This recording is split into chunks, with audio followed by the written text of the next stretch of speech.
আজ আমি আমার ছোট বোনকে নিয়ে সকাল সকাল জমিতে গিয়েছি মিষ্টি আলু আনবো বলে। কারণ আজ এই তাজা তাজা মিষ্টি আলু দিয়ে বানাবো ক্রিস্টাল রোল নুডলস। বাসায় এসে আমার বোন মিষ্টি আলুগুলোকে ঘষে ঘষে পরিষ্কার পানিতে ভালোভাবে ধুয়ে নিচ্ছে, কেননা মিষ্টি আলুতে লেগে থাকা কাদা, ময়লা ও ক্ষতিকর কোনো পদার্থ থাকলে চলে যাবে। এরপর বড় একটি পাত্রে পরিষ্কার আলুগুলোকে ঢেলে পাথরের ক্ষুরধার একটি প্লেট নিব, আর আলুগুলোকে পাথরের প্লেটে ঘষে ঘষে মিহি ভর্তা বানিয়ে নিব। বেশি করে পানি ঢেলে রস বানিয়ে অমসৃণ অংশকে আলাদা করা হয়, যা নুডলস বানানোর সবচেয়ে গুরুত্বপূর্ণ প্রক্রিয়া। পরিষ্কার ব্যাগ নিয়ে ভালোভাবে চেপে চেপে শুদ্ধ রস বের করে নিব।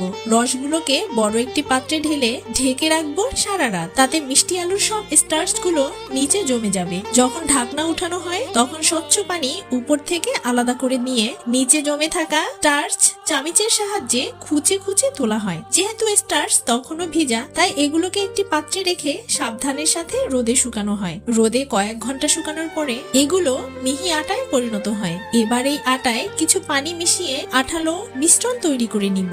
এগুলো কিছু লম্বা ট্রেতে ঢেলে ফুটন্ত পানির উপরে রেখে দেয়া হয় কিছু সময়ের জন্য। এতে নরম মিশ্রণটি জমে একটা পাতলা শীটে পরিণত হয়। এবার এটি ঠান্ডা পানিতে ডুবিয়ে অল্প অল্প নেড়ে সাবধানের সাথে তুলে নিব, যাতে শীট ছিঁড়ে না যায়। শীটগুলোকে বাঁশের উপর ঝুলিয়ে দেয়া হয়, যাতে রোদ ও বাতাসে শুকিয়ে যায়। যখন এটি হালকা শুকিয়ে আসে তখন দেখতে একদম স্বচ্ছ কাচের মতো। হালকা শুকিয়ে এলেই শীটগুলোকে হালকা সেকে নিব, যাতে বেশি শক্ত হয়ে না যায়। এবার শীটের উপরে ব্রাশ করা হয় ঝাল মরিচের পেস্ট, সবজি ও টক ঝাল মিষ্টি মশলা।